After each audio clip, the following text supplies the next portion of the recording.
and welcome to our panel on demystifying the missing middle. My name is Celia Bakita.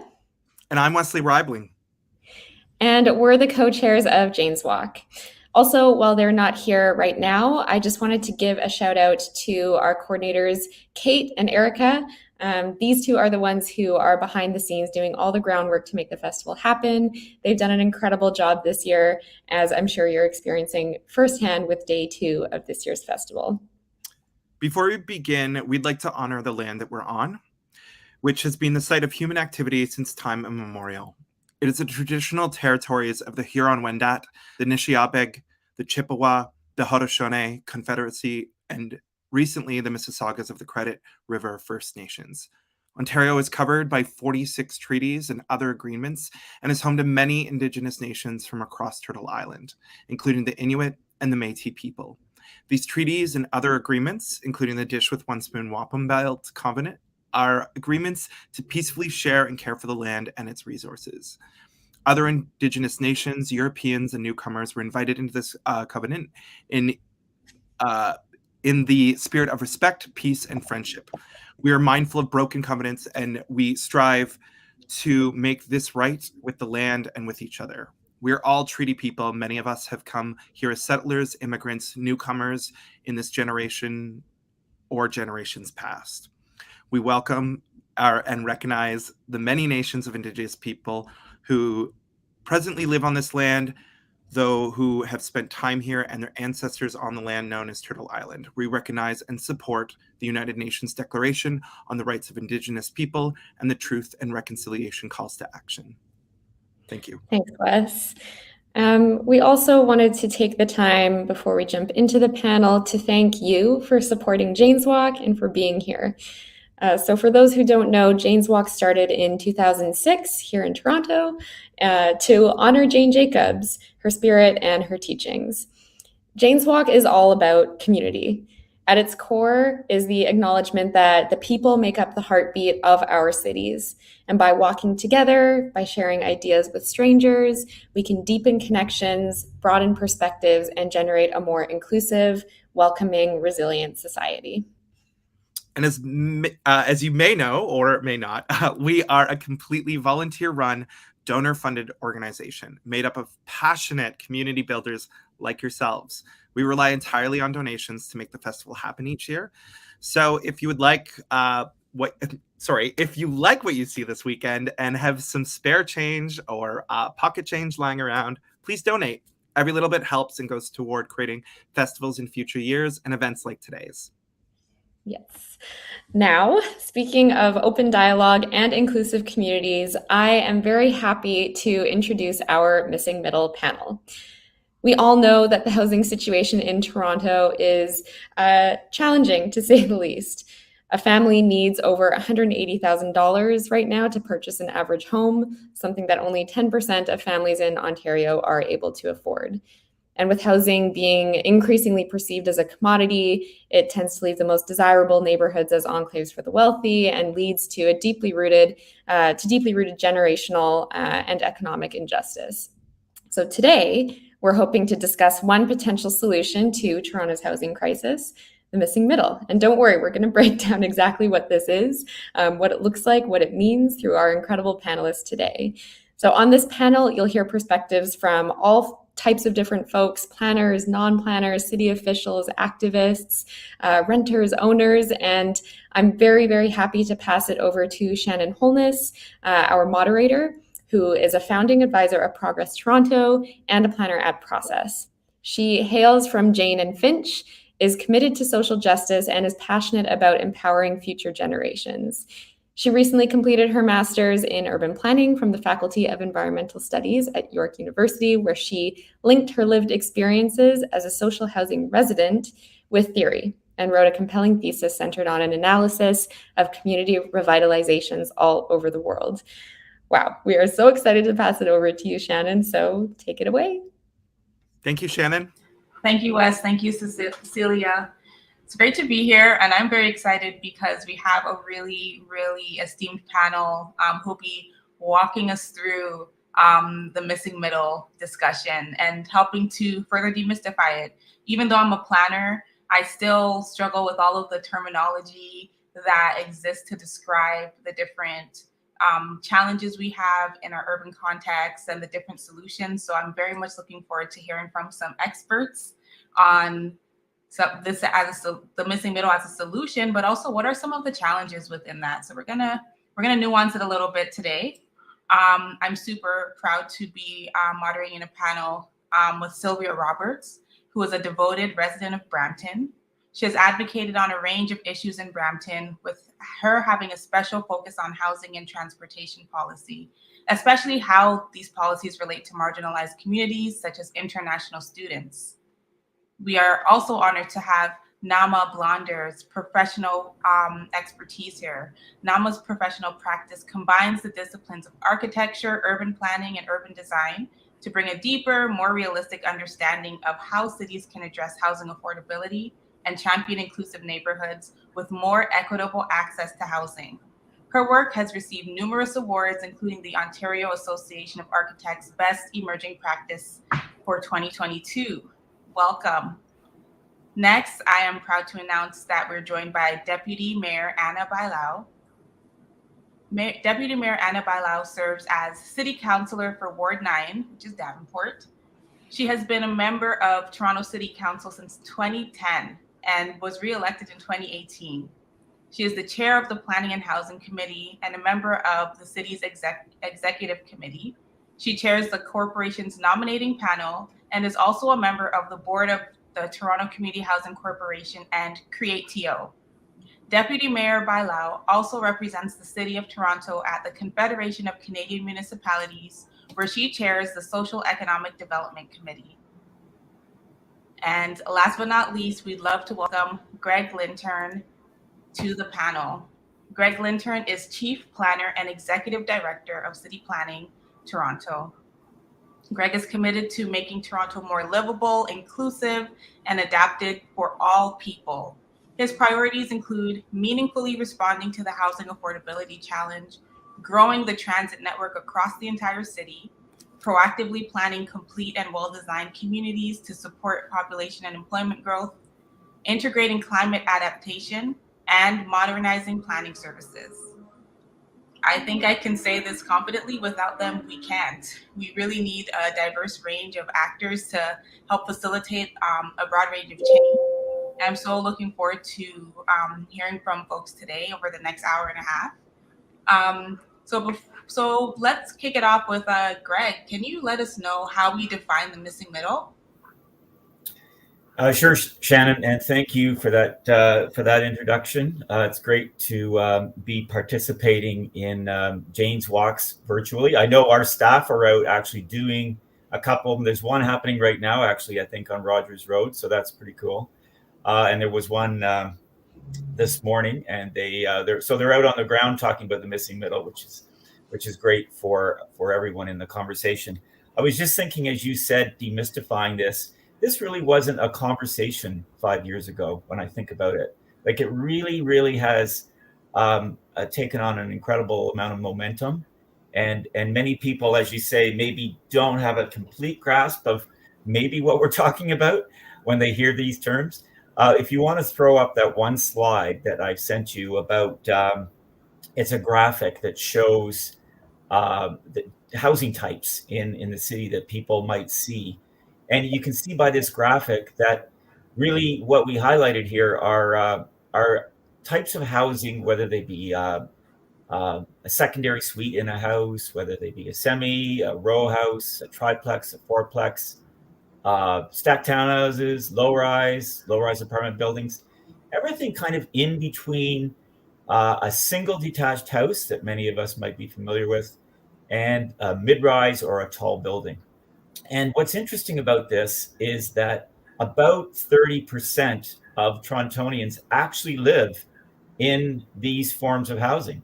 So it's certainly not foreign to many, many people. And maybe you live in one, maybe you've got friends or family that lived in one. I remember I have lived in a converted house that used to have 3 units. I've lived in a triplex for a couple of years.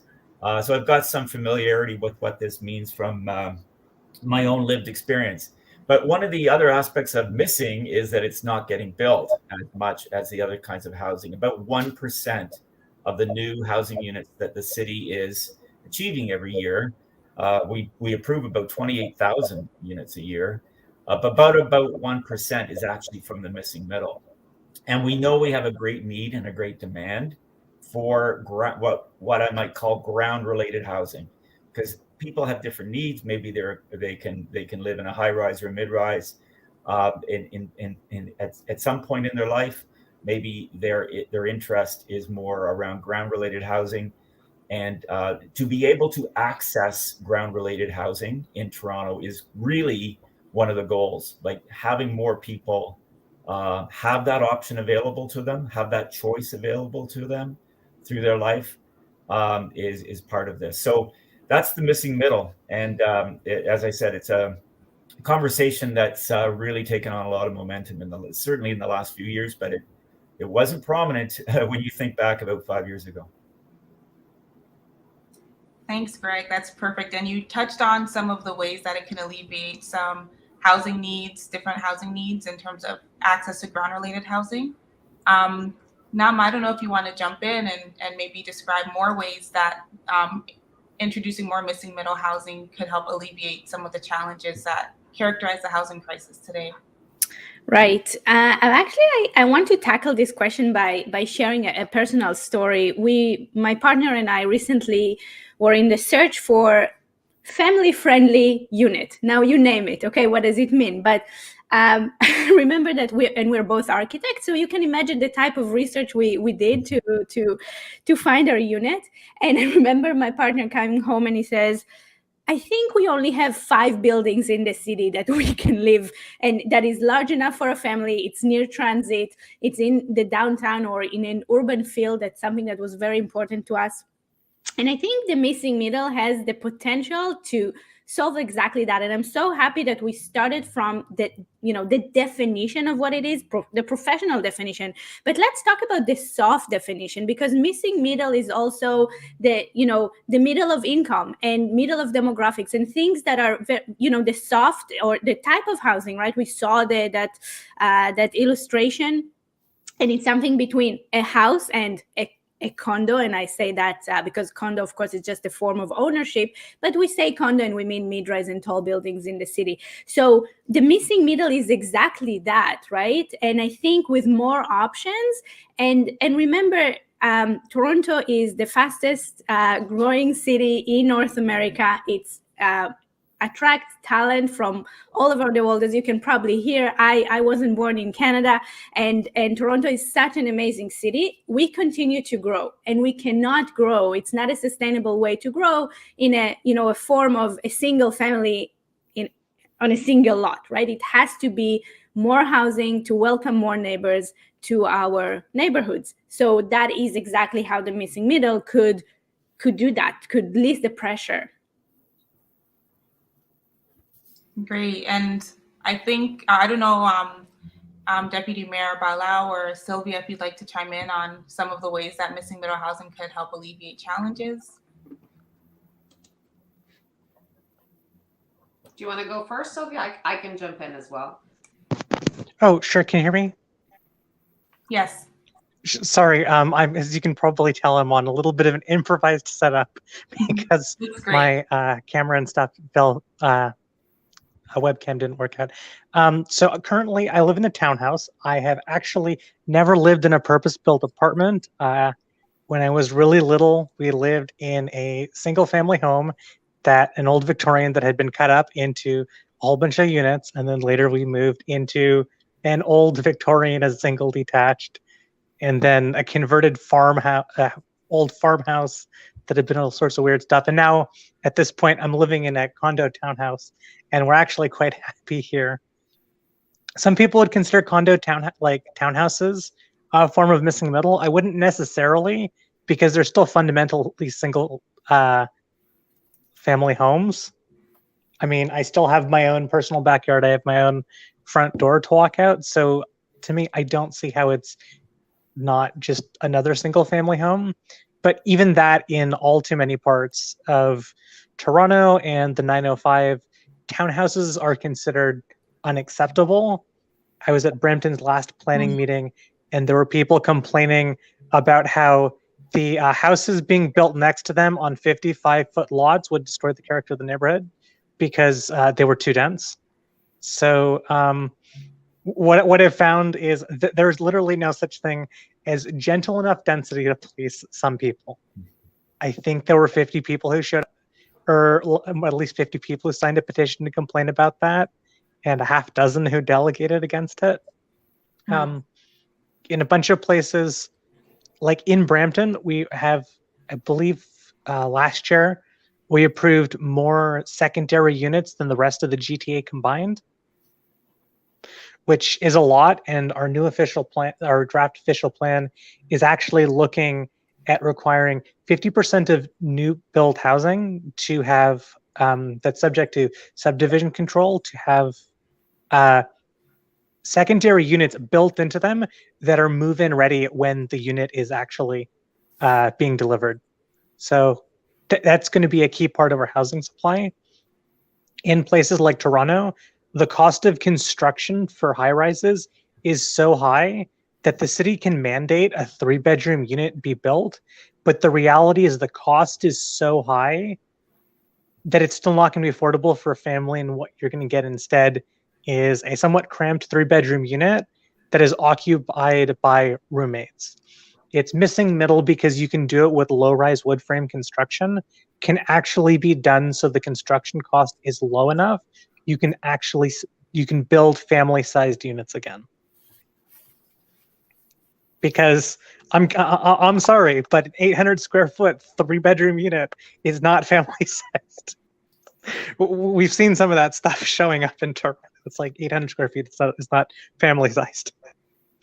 So some of the stuff that Sylvia is mentioning are some of the supply challenges, and also some of the ways that sometimes what is called zoning, the minimum requirements for a property or for a room, those are things the city can mandate. Those kind of brush up against some of the needs of families, and maybe present barriers for constructing units faster or affordably. So those are some of the challenges that I hear, Sylvia, coming out of your response there. I think it's great that so many of our panelists are able to relate their lived experience to the missing middle and some of the ways that it can contribute to accessible housing opportunities, can contribute to family style living, but there are those limitations around the cost of construction and what is a minimum requirement for housing to be built in the Greater Toronto area. So really appreciate these responses. Before we move into that, can I just make one more comment? Because I think of course Brett talked about the built forum. I think there's Nama talked about the income and how it affects that. Sylvia talked about already some of the obstacles. But this also has a huge impact on the kind of neighborhoods that we're building. And let me give you the example of the neighborhood that I live in and that I represent. It was a working class neighborhood that actually allows for some of these multiplexes. And many years ago, they were being built.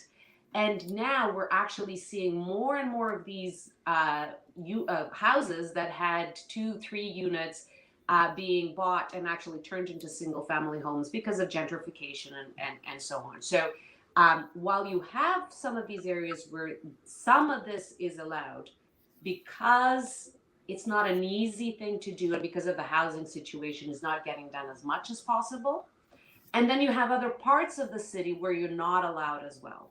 But what you're by not making it easy, by not making it allowable, by not bringing some of that missing middle that really in many of our neighborhoods in the city was built 30 years ago, you are losing a lot of that working class, middle class in a lot of our neighborhoods. What we're talking about is we're pushing a lot of the people that lived in our neighborhoods out of our neighborhoods. And so if you come to Davenport, which I learned recently is the community that has the most missing middle, you hear a lot of people saying, you know, I wouldn't be able to afford to buy my house today. My kids cannot live in here.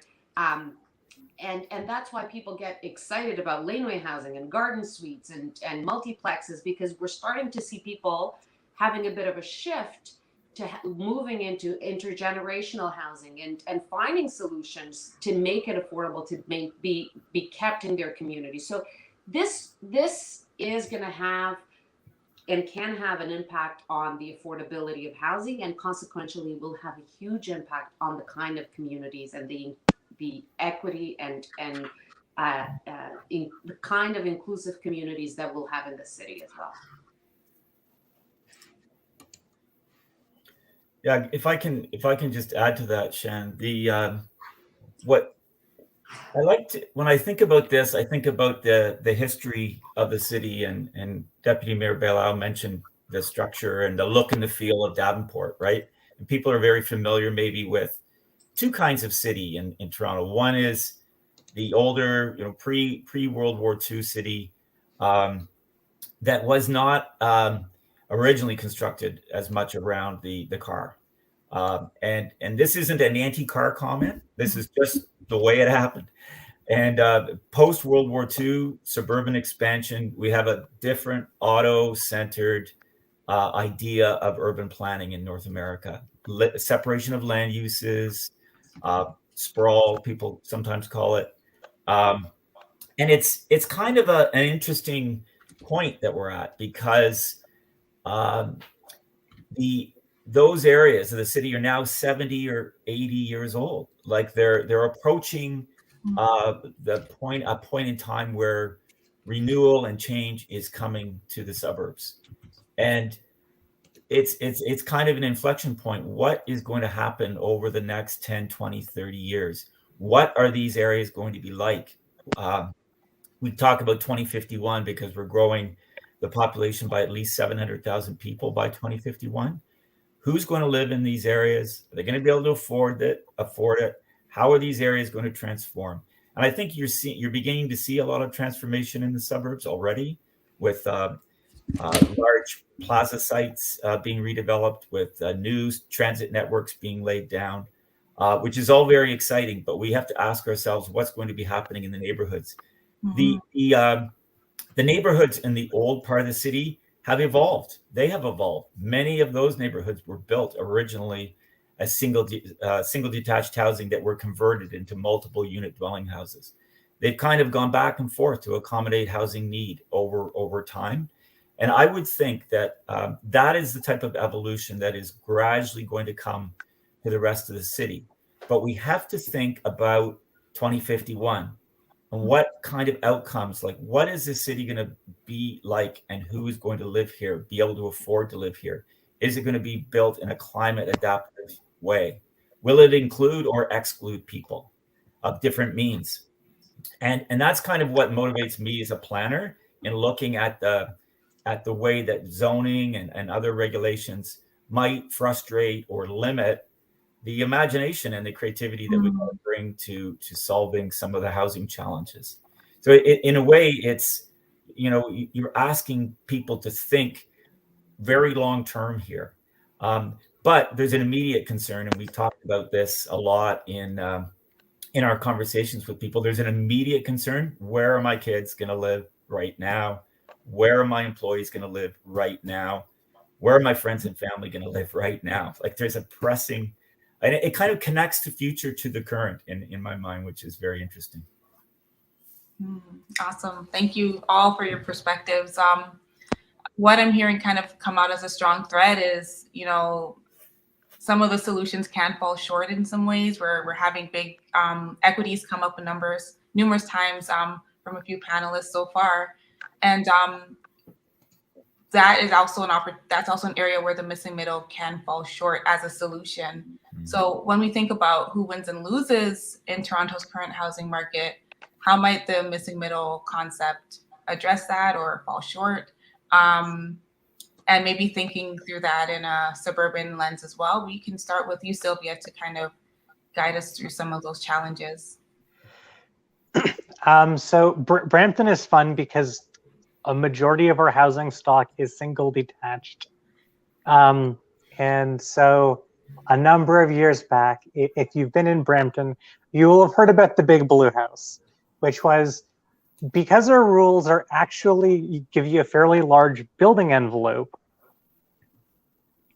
Someone had torn down a house and got a building permit for, like, I think the neighborhood was like bungalows, building a 4,000 square foot house. And someone had screwed up on the paperwork and granted it, even though it didn't meet some of the setback requirements. And so the foundation had been laid and had already been going above grade before that. And there was a big challenge. And as a result of the fight about that, about trying to get that building destroyed before it could be built, the city put in a mature neighborhood zoning, which was kind of mature neighborhood overlay in our official plan and zoning stuff, which was to basically try to replicate Toronto's mature neighborhood stuff. And that has caused a lot of stalling out. We haven't really been able to do that. So at this point, pretty much all of our development is going on plaza sites. We still have lots of underutilized plazas, and the city is allowing relatively high density stuff on them. So our land is still quite cheap, which runs into issues because inclusionary zoning to get 5% doesn't work if land is under 5% of the cost of the total structure to build, because you're asking for them to have a negative cost to it. And people don't want stuff built next to them. They want exactly what was there. So in like Mississauga, for example, a convent, so a community of a religious sister, Catholic religious order in Mississauga, a bunch of their members had started getting up there in years. And so I think the site had already sort of had like some senior housing on site, and they wanted to build a 6-story thing. And because they needed the size to make it work out. And a whole bunch of neighborhood residents came out saying, this will destroy the character of the neighborhood. Also, just because it's senior housing, we still think that there's gonna be students living there. And the weirdest thing was the people who seemed to hate on the senior housing the most all seem like they're well into retirement age.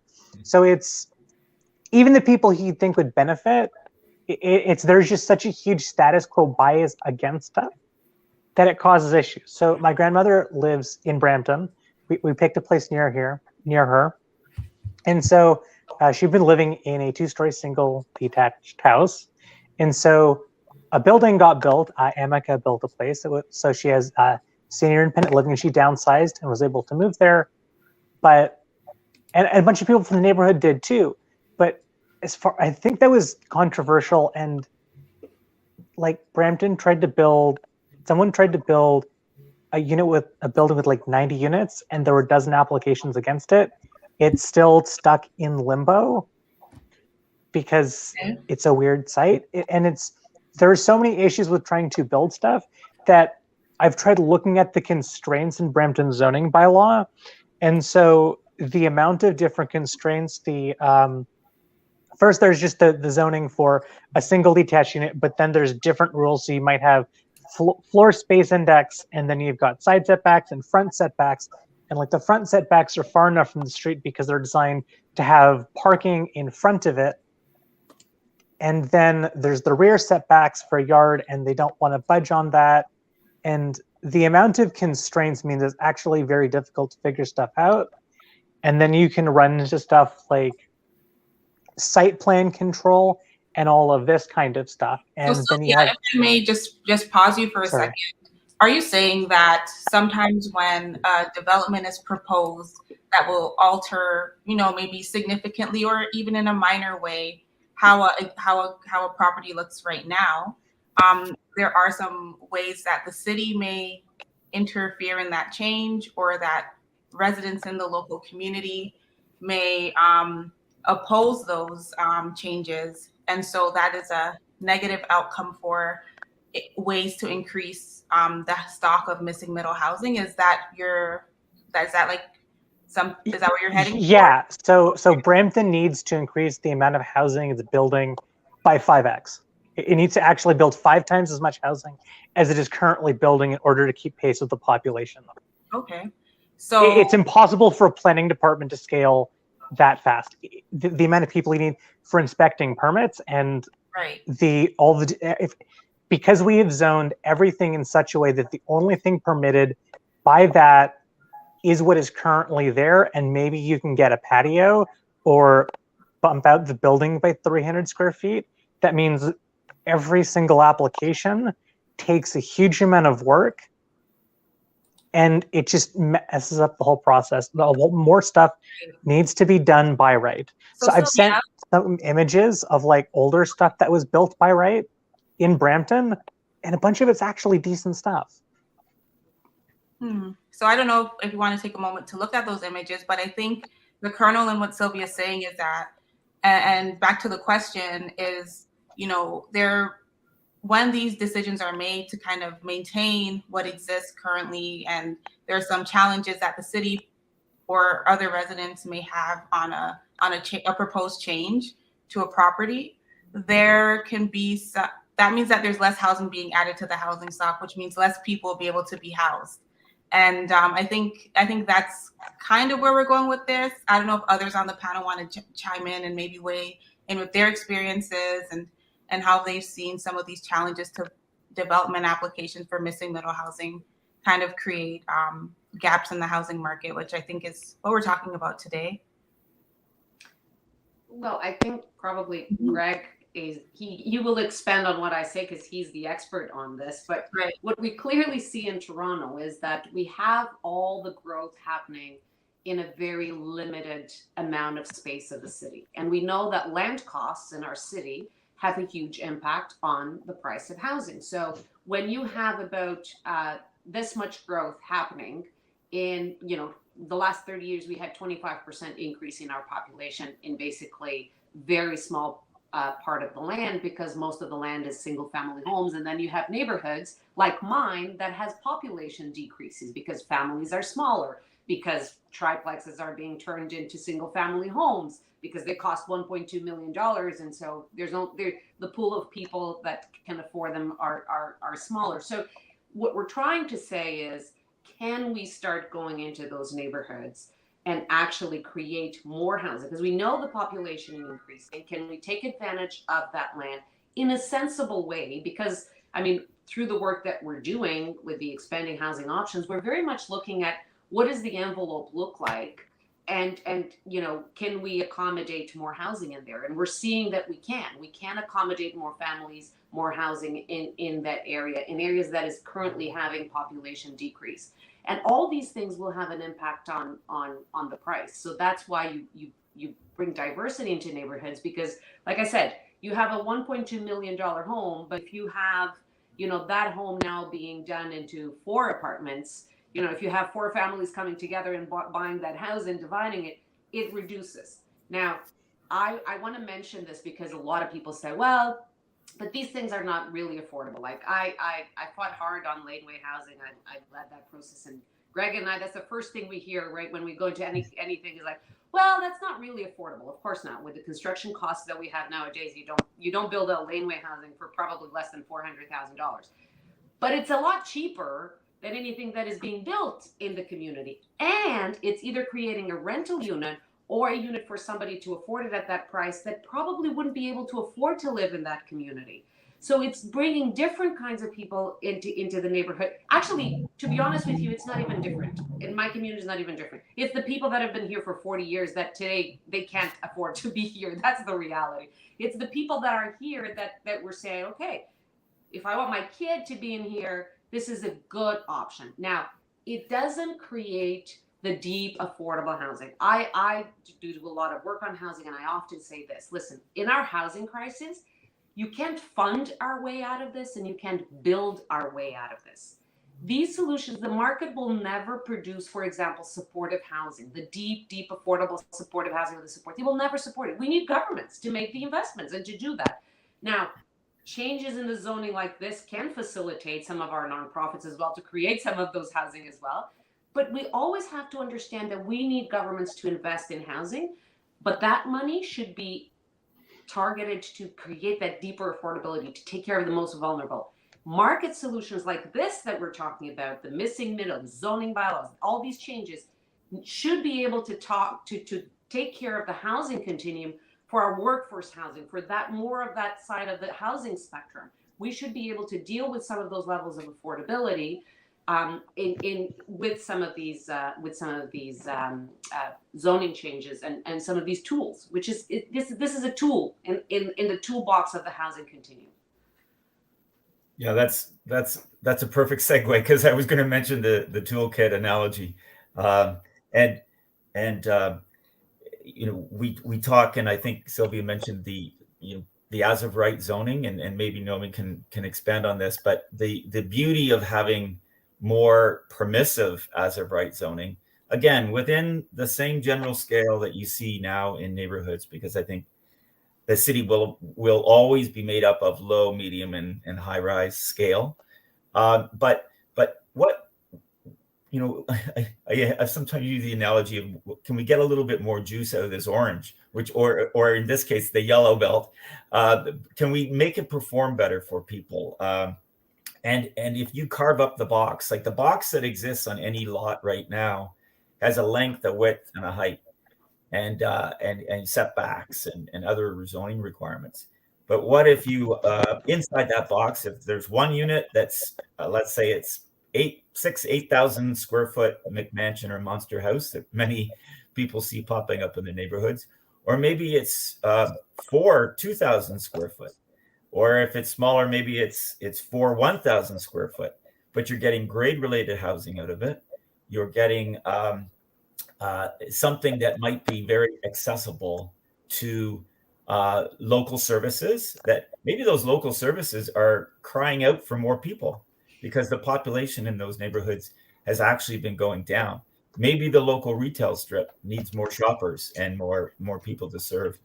It is a market-driven proposition to make the zoning more permissive. This is not capital A affordable housing, as Deputy Mayor said, but it does broaden the suite of choices that people have. And going back to my earlier point, it changes the narrative about what neighborhoods are about and who they are for.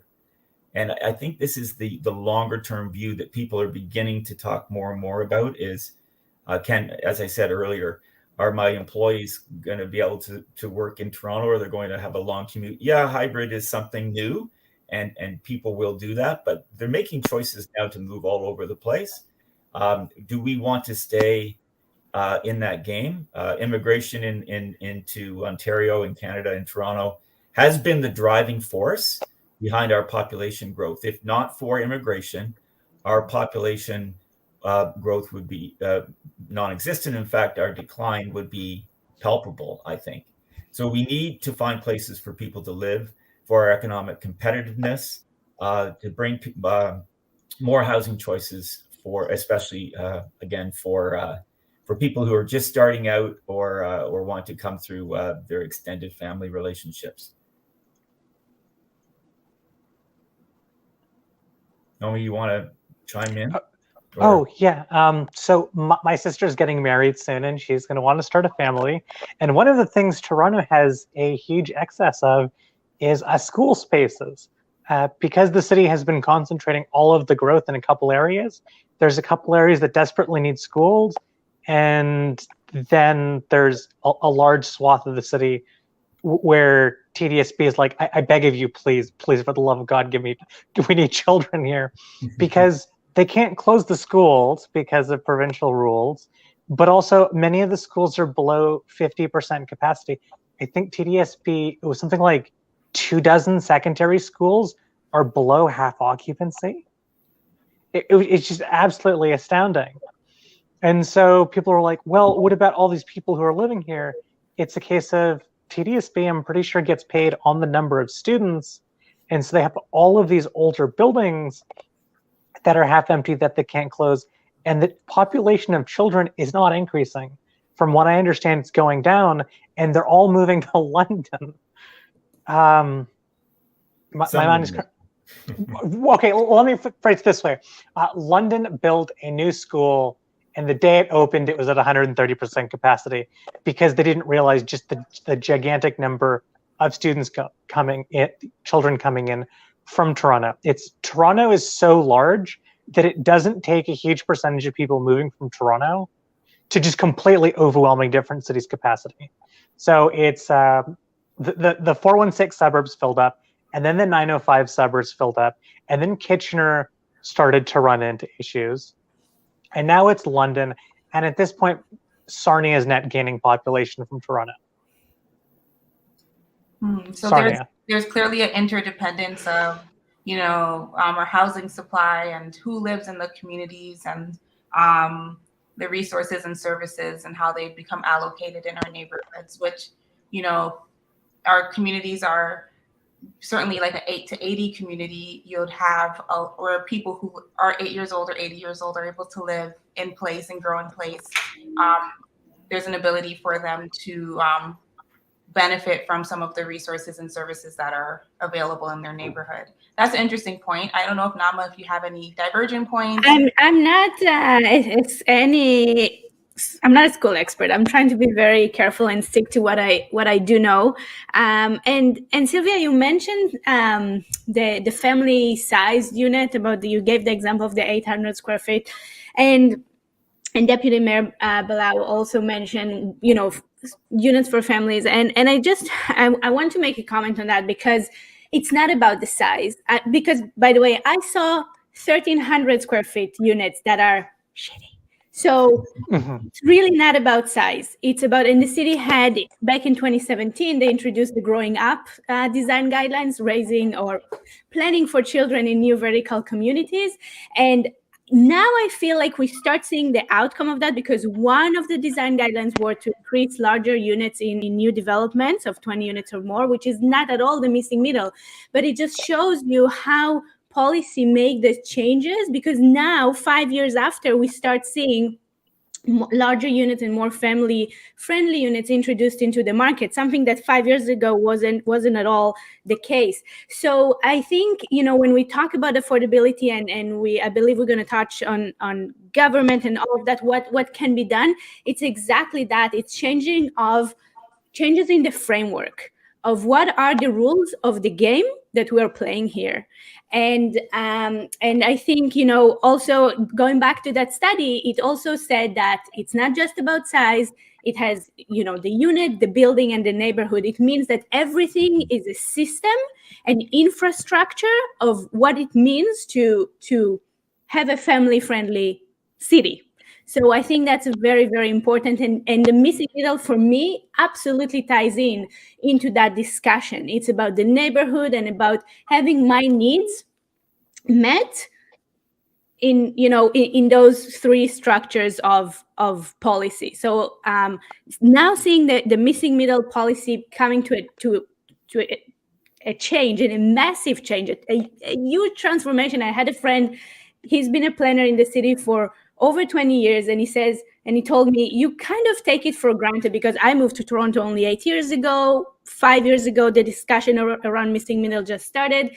And he said, 20 years ago, just thinking about it was insane, a dream. No one even thought there was something wrong in the system. So now that we are having this discussion and I am able to speak to the public about it, it's really unbelievable in that sense. Right. And I think a lot of the conversation was definitely spurred by conversations around exclusionary zoning and what uses were not permitted in communities and why. And then we hear a lot of Sylvia's comments around the opposition to introducing new housing in what are mature or stable communities where changes are not allowed to be made because the official plan says that's not where growth is permitted in our cities. And so there becomes a question of who has the right to live in that community. We have people who are everyday citizens who get to dictate that. And sometimes the impetus or the rationale behind their opposition is sometimes around not wanting to live in certain multicultural communities, introducing other cultures to their neighborhood, or living with others who may be living below a certain income level or income bracket. So there's a lot of that question of characters bound up in so much very challenging and hard stuff that we as a city and as civic people who are interested in facilitating the public good really need to overcome in order for this missing middle to be equitable. And as a racialized person, as somebody who understands that there is housing discrimination, it is challenging to sometimes hear the missing middle as a solution when we know that that does kind of put the power into the hands of people who probably didn't want to live near a triplex or something like that, you know? So I think that there is a lot of interesting questions around why we're having this discussion today. Who was the one who kind of brought these questions forward? A lot of racialized communities. And really, I know I come from a revitalization neighborhood, and I think why my community had to be bulldozed, why couldn't we challenge or disturb a stable community instead? So there are a little bit of questions I have just coming from my perspective. But we do also have to talk about the responsibilities of the municipal and provincial governments. Now, I think your comments are kind of allowing us to go further into that space. What are the responsibilities of the municipal government in tackling affordability issues? How does the missing middle help municipalities overcome some of those challenges? Well, obviously everything I said is my personal opinion, but this answer is extremely and let's again define the boundaries of this answer. Is not about deeply affordable housing, that I do believe it's not. The private sector will never do that. So I want to frame the answer by saying that it's affordability. It's not affordable housing in the sense of deeply affordable housing, but housing affordability, meaning that generations and future generations will have access to housing. And with that, I personally don't believe we need to look up to the government to solve our problems. I might be radical here, but I do believe the private sector is the best player to provide housing because they do it fast. They do it with, they're very bottom line driven, and they are capable of doing it. And in Canada, the private sector is the player that provides housing. So with that, I do believe that the government, I want to see more partnerships. And one recent example that we had was Housing Now. Now, Housing Now, again, was meant to provide more affordable housing by the definition that I mentioned that we're not covering, that my answer doesn't cover. But there's room for partnership and making the rules, again, the rules of the game, to allow for more players and make it more competitive. And then the private sector will know how to act. So I am not a developer. I'm an architect. I'm an urban planner. But I do believe that there is so much room for creativity when it comes to, so not necessarily provided by the government. I don't think and I hear that a lot from communities. So I think that's something that we need to address. It's not the government job to tackle that. And I hear, why can't it be 4 stories when it's a site that is, steps away from transit? So definitely not the right move. So generally speaking, and I'm sure I'm interested to hear what my fellow panelists here are thinking, but I believe it's about defining the rules that will allow some more creativity by the private sector.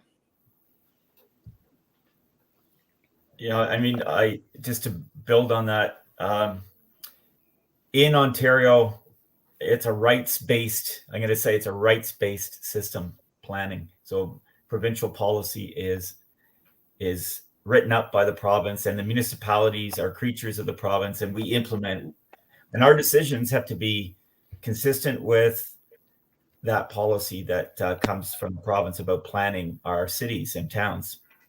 And the city, I think, has been in the forefront of often developing creative policy and creative ideas, and actually sending them the other way up to Queen's Park to inspire policy change. Back in the 80s, the ideas around reurbanizing our avenues, both at the metropolitan level and at the City of Toronto level, and other ideas, environmental leadership. Our Toronto Green Standard shows a lot of leadership. And I think this is another area where we're showing leadership.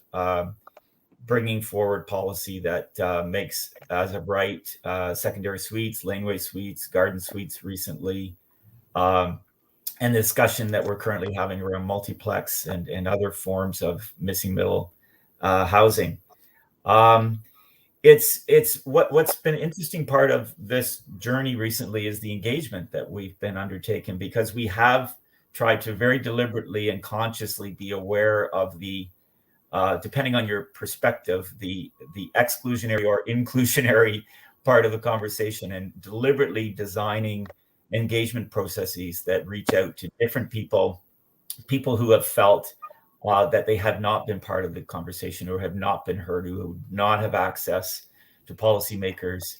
Online, you know, the coincidence, if you will, of the pandemic happening at the same time with this conversation, all the virtual engagement we've had, but surveys, thousands and thousands of responses to surveys that we've never seen before on this topic, and the amount of interest in getting after this conversation.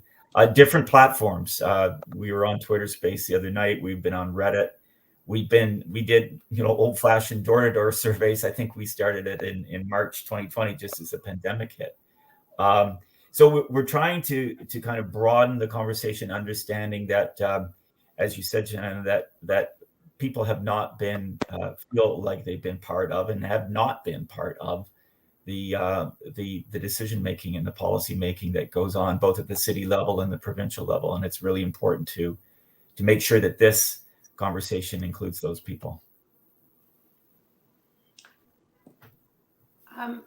I would say that we're actually having quite a bit of a shift in who's playing in the housing game in terms of governments.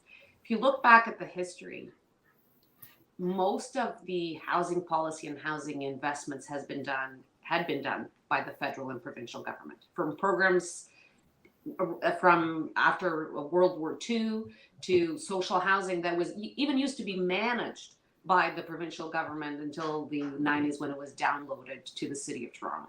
So all that shifted to the City of Toronto. I must say, when I was first elected, I felt that there was still a lot of reluctancy in accepting the responsibility of being more hands-on with regards to that kind of housing.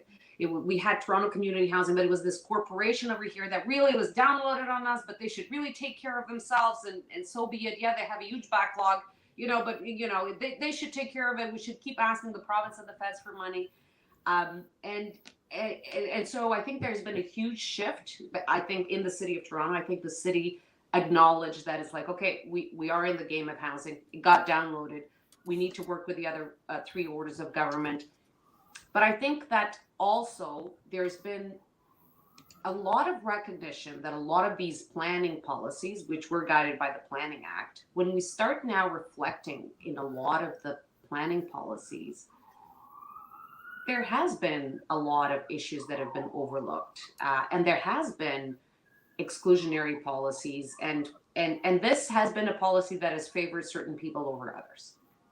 Let's be very blunt. And I think there's a bigger awareness of that. I know that at least at the city, I feel like we're doing, as Greg said, our consultations from Indigenous communities, to getting other voices at the table, to hear how this is going to affect, really, because I think everybody's recognizing the way that things were done, and there was a lot of people being left out, and inequities are growing in our city, and housing is key of that growth. If we don't tackle this issue, I say this is foundational, right, for the opportunities that our residents are going to have. And if we don't tackle this issue, the inequities are going to keep growing. And like I said, I think that in a certain markets, a lot of these policies have a huge impact. In the housing spectrum, the policies around the zoning, around how we make sure that these neighborhoods are done in a way that allow the opportunity for different kind of people to live, for different kind of people to get into the ownership, that we impact this. So I think that governments do have a role to play, and that equity lens needs to be very carefully looked at, because all these policies have a huge impact. I mean, from all the way from allowing rooming houses and how we manage rooming houses in our city, all the way to, you know, the growing up guidelines. These are all, you know, tools and policies that will shape who lives in this city and how we live in this city. And I think we have that responsibility to do that. I think, you know, a lot of people were and are pushing the provincial government, for example, to end exclusionary zoning. I'm happy to hear lots of parties now in the election talking about it. Yeah. But I also feel very proud that we initiated that work in the city of Toronto, that we didn't wait for them to come through, that, you know, Greg's team has been working on it now for over a year on this work, and speaking with communities and having these kinds of conversations, and really people feeling how it will touch their lives. You know, I always find effective when we go into the communities and connect with people on how changing these policies, which sometimes for people that are not doing planning every day seems so abstract. It's like, oh my God, I don't know, I don't want 4 apartments beside me. But how it might touch their lives and impact their kids and impacts their families. And that might mean that they'll be able to take care of their parents, you know, much closer to them, or have their kids live close by. And I think that is really powerful. And I'm hoping that over the next few months we can have that real conversation here in the city of Toronto and have real change happening as well. Hello. So I've actually been looking at, like, how do you deliver housing? Brampton, because it's still in the greenfield stages of development, we're still seeing applications for 1,200 units, predominantly in single family homes, whether that's detached to townhouses. And as someone who'd been looking into planning, my curiosity was, how does a planning department go through that? And they go through that many buildings? And the answer is that a builder doesn't actually put in unique building plans for every single one. It's that they come up with like 5 different basic building plans, and it's like, okay, this one's mirrored. And so they get the base ones approved, and then the planning departments only need to look at like the modifications to it, instead of needing to treat every single one as a separate thing. And so while it's currently done that the plans belong to the developers, there's no reason in particular why a city or a group of cities couldn't come together, have an architectural design competition. And it's like, yeah, hi, we want 10 designs for 4plexes, and we will have what we're offering $1 million prize to it, and you'll get a license fee of $10,000 for every time it's licensed. And I think you get lots of architects who would be up for that. Kelowna in BC did something like that. They didn't offer that kind of prize money, but then they discontinued because they're building too much housing. People were like, oh no, these buildings all look the same. It's like, we're literally building subdivisions of houses that are off only a handful of plans. This doesn't seem like an issue. But also, given Ontario's housing crisis, a situation where the cities are like, hey, we need to take a step back, we're building too many units, that is a better problem to have than what we have now. In Brampton, it's caused all sorts of horrible things. It's, especially for the international student population, the housing crisis has caused housing prices to go vastly beyond what people can possibly afford. And so a lot of young, vulnerable women are getting caught up in trafficking. And we don't want to talk about this. It's like, that's not really housing, but this is a consequence of how we plan and how we've always been planning. The origin of single family homes, why Toronto had the pushback and why it was put in place, is because fundamentally, when it was put in place, the idea was a woman's life consists of being owned by men. When she is born, she's the property of her husband, of her father, and then she'll be married, and then she'll be property of her husband. And that is the natural state of woman. And as such, it is a danger to society to have single women exist. And that is why the governments took steps in order to prevent apartments and stuff, because they allowed women to be independent. when we continue to push, it's basically we're still having patriarchal outcomes of policies that were put in place for literally patriarchal purposes. 100 years ago, the idea of patriarchy existing was not a controversy. It was whether it was moral, and the general position of society was, yes, it's moral, it's ordained by God, just read Genesis. Right. So there are definitely some big challenges in the housing market as a consequence of that, which the missing middle can allow people of different gender expressions to be able to kind of live independently, and really truly live the promise of the city, which is to have that independence, and autonomy over yourself and agency and the right to your own space, and ability to express yourself. All interesting points, and I'm so sorry that we have to close the panel section of the discussion. There are lots of really cool points about the opportunities that missing middle housing could present for families, accessibility outcomes that could be possible as well, some of the challenges around it, opposition, and the interdependence of resources in the community when it comes to the housing begetting, more resources and services in the neighborhood. So very interesting. I know we have a lot of questions in the chat, so maybe we'll turn to some of those. So we have a question from Allison. Allison asks, where do rooming houses fit in the missing middle discussion? Does not see them in Greg's graphic of housing options. Well, just to be brief, I think we dealt with the multi-tenant housing, which is what we call it in the city of Toronto, through a separate exercise. I think the relationship to missing middle is that it could take place in a house form building, and typically multi-tenant housing has taken place. When you think of the larger, for example, larger homes that were historically built maybe as one unit in Parkdale, and then over the years have been converted to multi-tenant houses or converted houses with different units in them. We kind of differentiate between a room, which will have either its own cooking or washroom facilities, but not both, and a unit, a self-contained unit, which would have both. But in the city, we have buildings that have a mix and a blend. But that's really the difference. From a land use point of view, it's pretty similar. But there is a whole regulatory issue with multi-tenant houses around the impacts that they have and the services that they need that are slightly different. So we've also always had a regulatory regime with multi-tenant houses or rooming houses that we have not had with other kinds of housing. Thanks, Greg. I don't know if others want to chime in there. Brampton has a lot of them. Oh.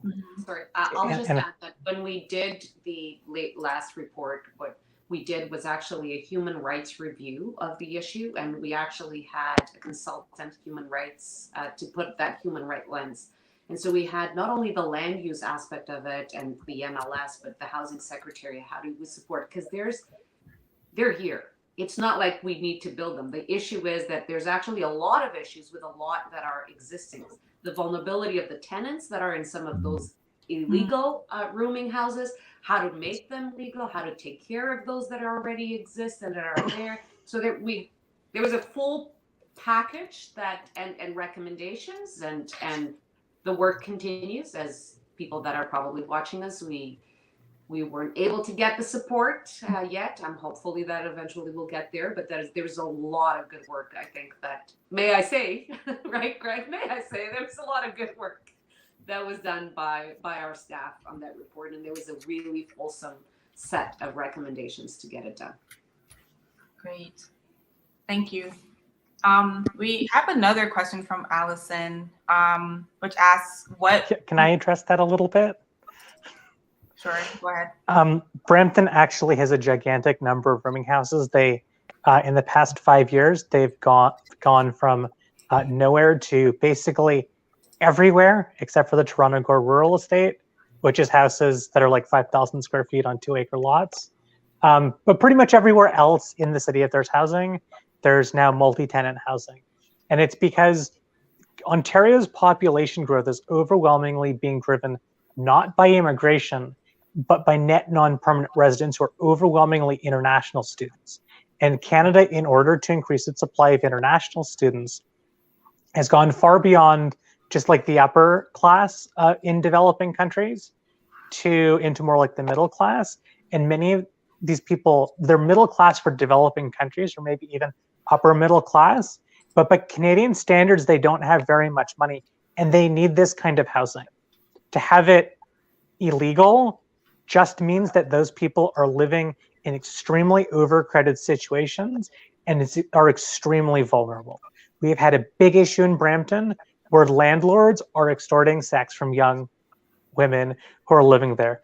So when a city decides that it doesn't want to expand multi-tenant housing, what they're effectively saying that they're okay with young women being trafficked and violated by landlords. It's necessary to legalize them, and the provincial government should be going in and forcing cities to legalize them because they're an essential component of housing. Absolutely. Thank you.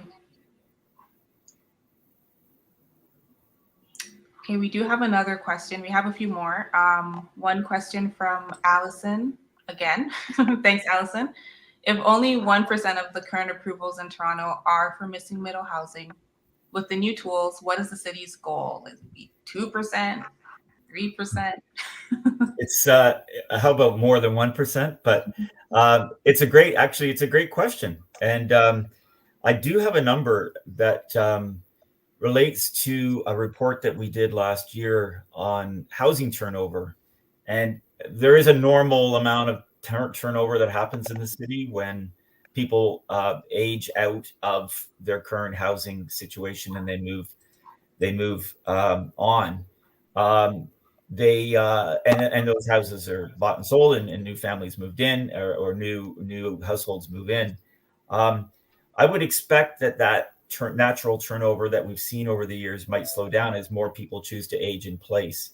And we did an analysis last year and did a report to Deputy Mayor's Committee, and we have a growth target for the city of a minimum of 700,000 people, and that is related to types of housing and housing need. So not just the number of units, but the kinds of units that we need.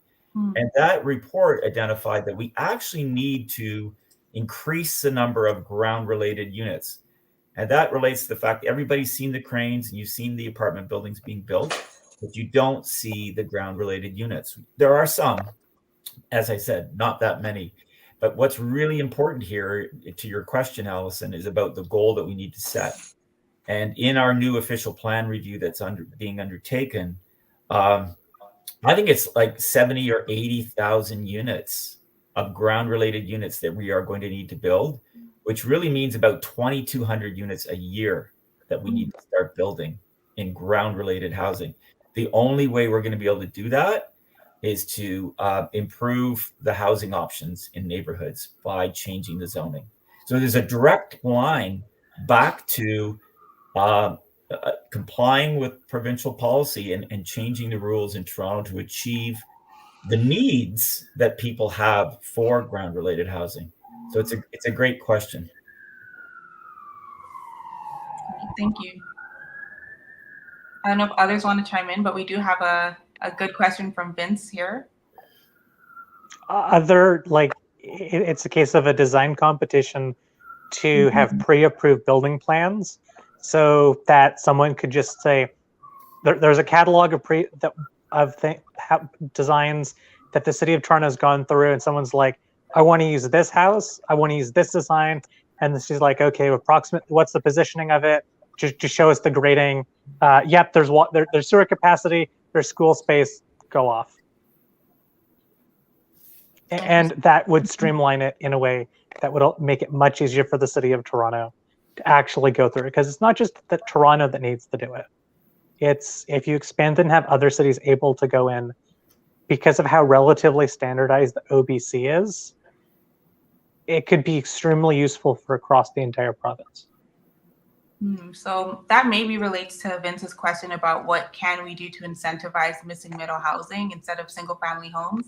Nama, would that be a solution that, as an architect? We don't need to do anything. It's such an amazing change in our system that we don't need to do anything. We don't need to create an artificial incentives in order to see more of it.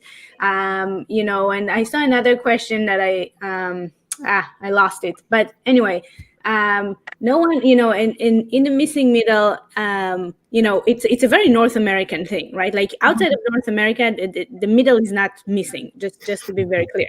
So when you go to, and let's bring it back home, when you go to, let's say, Montreal, no one says, it's a horrible city, streets are ugly. No, it's a beautiful urban space, right? And most of, I don't know about most of Montreal, but the places I've been to, the neighborhoods that I've been to, are definitely built out of 3 to 4 stories, walk-ups.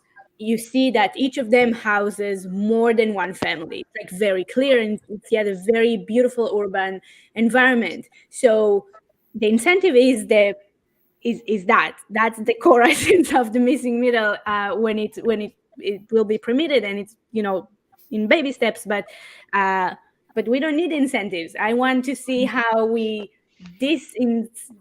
the opposite of incentives for building more single family houses steps away from transit. I think that's not the way to do good city building. So yeah, just for that question.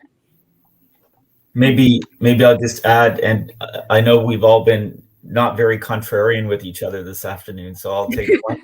I'll mention one challenge, which will be, and we've done some work with the Urban Land Institute to look at the financial feasibility.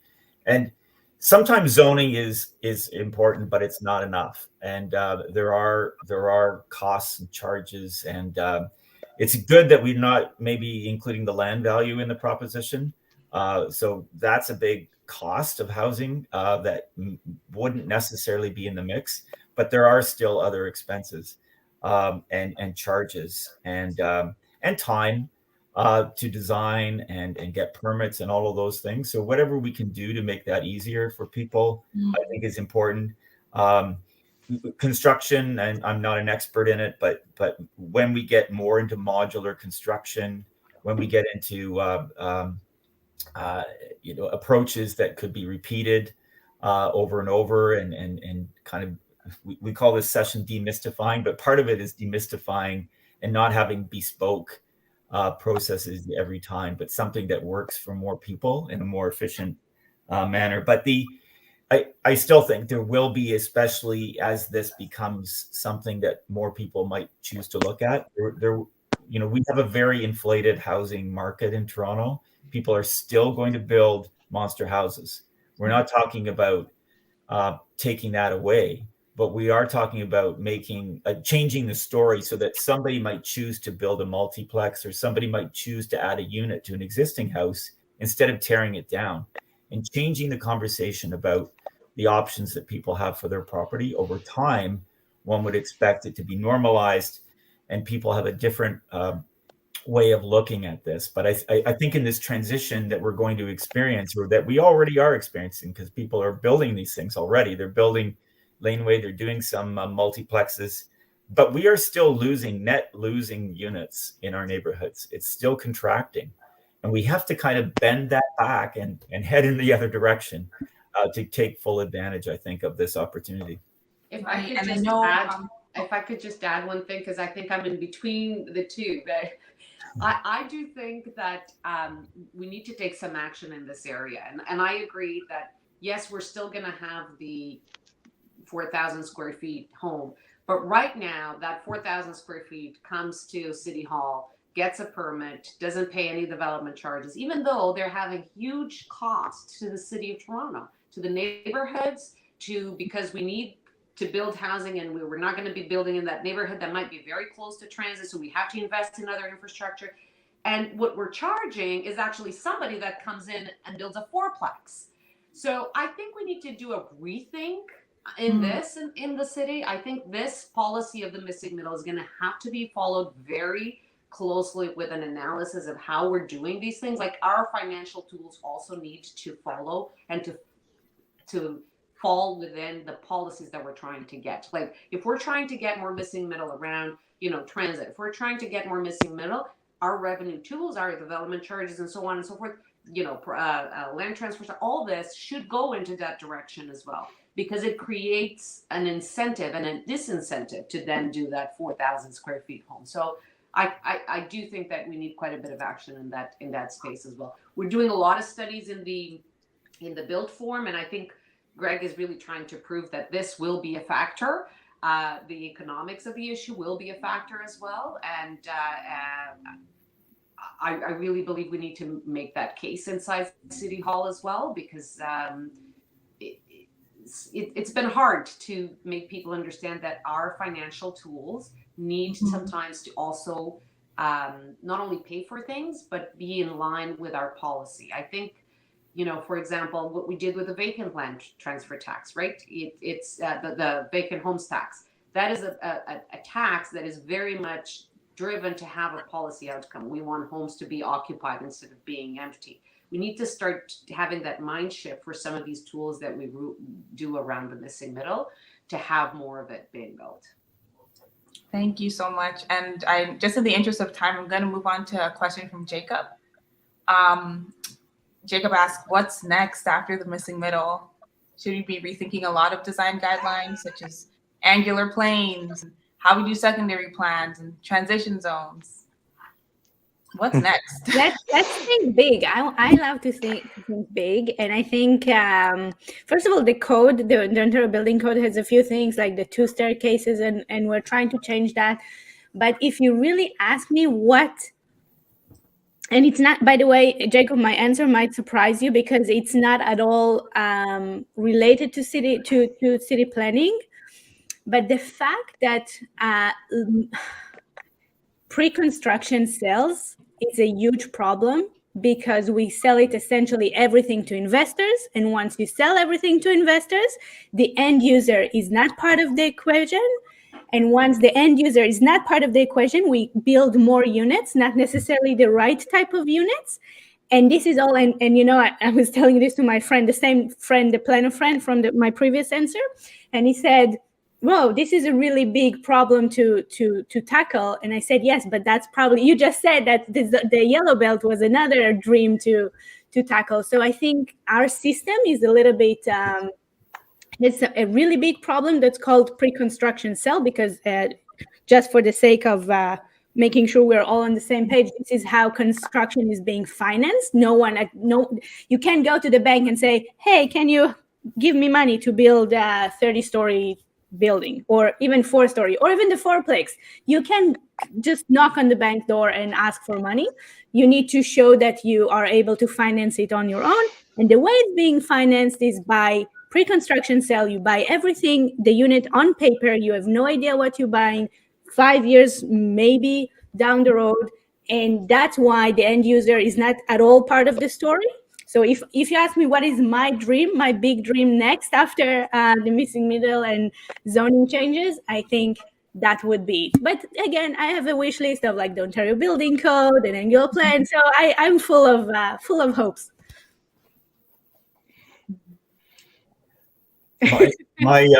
My only short answer to Jacob's question is that it would probably be another Jane's Walk panel to talk about some of his points. But the city just actually approved new changes for Danforth that move away from the angular plane approach. We actually have a transition zone approach, which is the area behind the mid-rise on the main street between the mid-rise and the avenue and the neighborhood. We did that on St. Clair. That was one of the first ones we did, actually, many, many years ago. And most of the mid-rise that you see on St. Clair has been built through the Committee of Adjustment, like as of right, with some tweaks to the zoning. And that's been a very under celebrated early approach that the city's taken. And I think these, as most policies are at the city, things are always under constant scrutiny, and we'll continue to be looking at these types of things. Thank you. I'm going to move on to Colleen's question, asked really an interesting one. Currently, some neighborhoods like North York don't have much transit, and Missing Middle seems like an opportunity to increase transit routes and frequency. Is that part of the city's plan? Well, I mean, I think it's a great point because I don't really buy into this slogan around the 15-minute city, but I think Pauline is raising this issue of access, greater access, and permeability and mobility across the entire city for more people. A lot of the disparity in this city and frankly, income and race segregation is around transit and access to transit. You could look at the history of the city and quite see how that disparity has grown over time.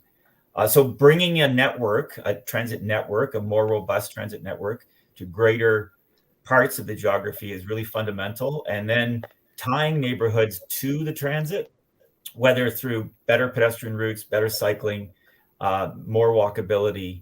I think they all fit together at the end in a much more equitable and inclusive approach to the way that you would design a city. I think we really need to be looking at, it's not just rapid transit. It's Toronto also has a lot of very good bus routes that have fairly high frequency. And the city needs to be way more aggressive about rapid TO. It's the idea that you have bus routes that have 30,000 plus people a day, and you can't have bus lanes so people can park in front of their house is just absolutely absurd. And it's basically the city privileging rich people over a lot of disproportionately poor and racialized people. The city is perpetuating racial and class segregation with that, even though if you look at it, the bus lanes would make an enormous difference for a very large number of people, and the amount of people inconvenienced would be relatively small. And it's a case of, they're like, yeah, but how am I supposed to get on? It's like, here is a TTC pass for the next 10 years. And those rapid TO routes, the city needs to be looking at improving transit, improving housing around those too. Because if you look at like Scarborough, even north of the 401, you still see huge transit ridership. A lot of people do use transit to get around. Yeah. It's still very convenient in a lot of places. You'll still have a bus running every 15 minutes at 2 o'clock in the morning. And if we have more Missing Middle on those routes, they might even come quicker. That's right.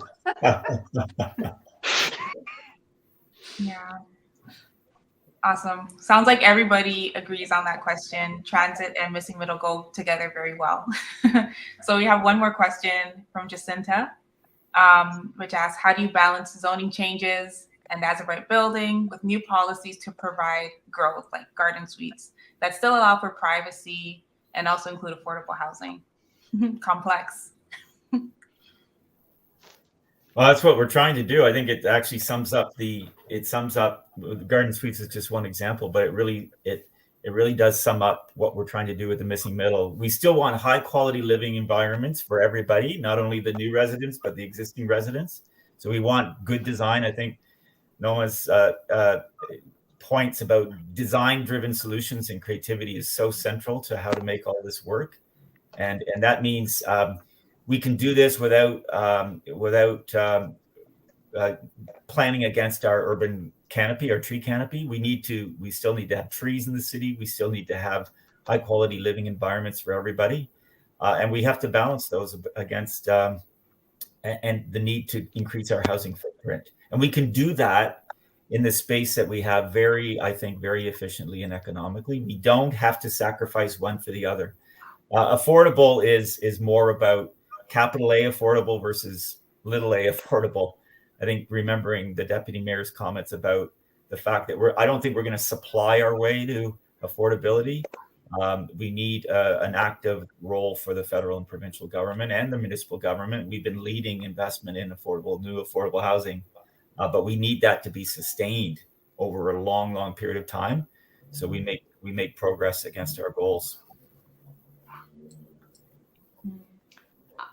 Shannon, I would just like to leave one point here, because I think there's a lot of people probably watching us that are supportive of the missing middle, and some of them that are learning as well. And I want to hit on this point again, because I'm starting to hear some people coming out and saying, well, this missing middle stuff is no solution for everything, because it's not going to bring you the affordable housing.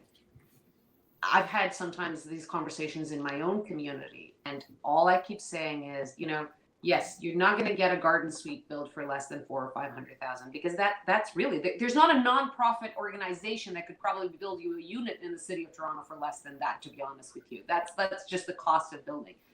But that is still cheaper than the 1.2, 1.3, and 1.4 million homes that people live in today. And I think we need to keep that in perspective. Yes, it's not going to create the housing for the person in ODSP, but it is going to create that a much more affordable housing, maybe a first-year nurse, a first-year student, a first-year a planner that is coming out that needs and wants to live in some of these communities and should have the right to live in some of these communities. So I hope that for people that are out there, I really think we need to demystify these things. Yes, we're not talking about the deeply affordable, but it creates a level of affordability. And I think that there's going to be a strong forces trying to say we shouldn't look at this because it's not creating affordable housing, because $500,000 is not affordable housing. Well, if you take anything else, $500,000, even for a nonprofit, it's the cost of building a unit right now. So there's another conversation that needs to happen on that. I've looked at this from a housing policy side, and what people forget is that if you don't build the housing for an upper middle class person, they're just going to buy something else, which means that is a unit that someone else couldn't get, which means that person's taking it from a unit that someone else couldn't get. And so what happens is, if you don't meet the demand at the upper end of the market, they will actually cascade down through the market. And at the bottom end of the market, people will get pushed out into homelessness or need to double up in overcrowding. It's Helsinki did a study because they have detailed population registers. And what they found was, by building housing in the downtown for upper middle class people, because those people came from somewhere, they moved there, and then it freed up a unit, which freed up for someone else, who freed up for someone else, who freed up for someone else. And so even upper middle class housing actually it allowed a significant number of people from the bottom half of the market to move into nicer neighborhoods because of the housing it freed up. Because our population growth is governed from internationally and it's completely unlinked from the housing supply, if you don't build that housing, it's actually going to result in increasing escalating housing prices, which is exactly what we've seen. It's Toronto and Peel region have gigantic outflows of people, and we have now successfully destroyed the housing market in the entire province. And now the Maritimes is also just having its housing markets be completely obliterated. Because you have wealthy people from Toronto, it's like, wow, $500,000 for a single detached house on an acre. That sounds amazing. The actual market value of that was $400,000, and now that's priced in. The people who grew up there can't afford it. Mm-hmm. And if we don't build housing in Toronto, then people get pushed out. And in Brampton, because Brampton hasn't been able to keep up, now people are moving out to Dundalk. Yes, exactly. It's a game of musical chairs. And so people are moving to Dundalk, which is you take Highway 10 from the north of Brampton and drive 70 kilometers north. So we're actually creating gigantic ex-urban sprawl. And so Toronto's lack of building housing is destroying the climate too, in addition to making every other province in the country unaffordable. Wow. Well, with that, it is a game of musical chairs, and we're seeing how it kind of tips the scales a little bit in that game greatly for other communities and other cities across Canada. I'll just say one more word as the politician in the room and somebody that has come out and is supportive of this. Anybody listening to us out there, please have these conversations about missing middle in your circle of friends, with your families, in your communities. We need people to hear about this. We need people to understand this. We need the support for this. It is important that people understand that you're paying attention. And so I'll leave with that. Please have these conversations in the four corners of the city of Toronto, because we need everybody from Scarborough to Etobicoke, from North York to downtown Toronto, to understand the issue and be supportive of the issue. Awesome. And there's nothing like our deputy mayor to leave us with a call to action. Thank you, everybody. It's been great hearing your perspectives, from your lived experience to your expertise and research analysis skills. Thank you so much for joining us on this Jane's Walk conversation about the missing middle. I hope everybody enjoys the rest of their weekend. It's really sunny out there. Hope you get some time to take a walk because it's the Jane's Walk weekend.